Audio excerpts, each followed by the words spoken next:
ব্যাপার পুতুরা, তুমি কি কিছু ভাবতাছো? না মানে ও বুঝতে পেরেছি। আমার বাড়ি আইবা পুতুরা নাই যে তোমার মানা রে, পাগল করিল পুতুরা রে।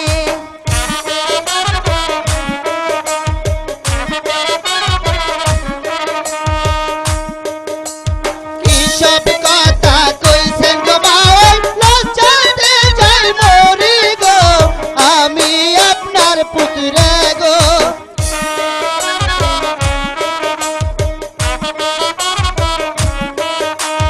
যেদিন থেকে তোমায়